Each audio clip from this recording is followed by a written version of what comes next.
कौन थे वो 5 ऐसे लोग जो भगवान राम के काल में मनुष्य नहीं थे? आइए चलकर देखते हैं। हमारे पहले नंबर पर है हनुमान जी। हनुमान जी को कुछ लोग वानर जाति का मानते हैं और कुछ लोगों का मानना है कि वो मनुष्य ही थे। हालांकि ये शोध का विषय है और रहस्य अभी भी बरकरार है। वाल्मीकि रामायण में इन वानरों का खास जिक्र मिलता है। केसरी, हनुमान, सुग्रीव, बाली, अंगद, सुषेण, वैद आदि ये सभी वानरों की कपि नामक जाति से थे। हमारे दूसरे नंबर पर आते हैं जटायु और संपाति। माना जाता है कि गरुड़ की एक ऐसी प्रजाति थी जो बुद्धिमान मानी जाती थी और उसका काम संदेश को इधर से उधर ले जाना होता था, जैसे कि प्राचीन काल में कबूतर भी ये कार्य करते आए हैं। भगवान विष्णु का वाहन है गरुड़। प्रजापति कश्यप की पत्नी विनता के 2 पुत्र हुए, गरुड़ और अरुण। गरुड़ जी भगवान विष्णु की शरण में चले गए और अरुण जी भगवान सूर्य के सारथी हुए। संपाति और जटायु इन्हीं अरुण के पुत्र थे। हमारे तीसरे नंबर पर आते हैं जामवंत जी। जामवंत जी ने ही युद्ध में भगवान राम की सहायता की थी और उन्होंने श्री हनुमान जी को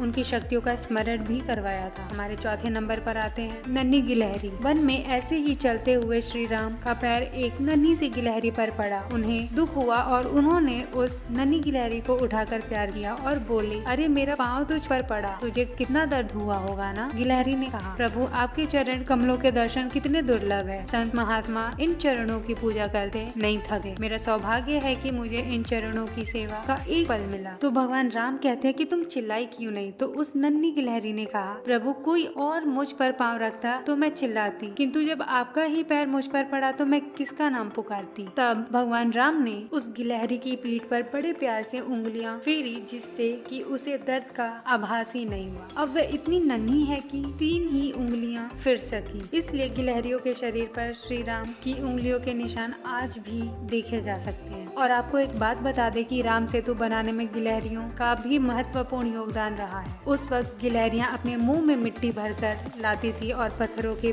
बीच उनको भर देती थी। और हमारे 5वें नंबर पर आते हैं काकभूषुंडी। लोमश ऋषि के शाप के चलते ये कौवा बन गए थे। लोमश ऋषि ने शाप से मुक्त होने के लिए उन्हें राम मंत्र और इच्छा मृत्यु का वरदान दिया था और उन्होंने अपना संपूर्ण जीवन कौवे के रूप में ही व्यतीत किया था।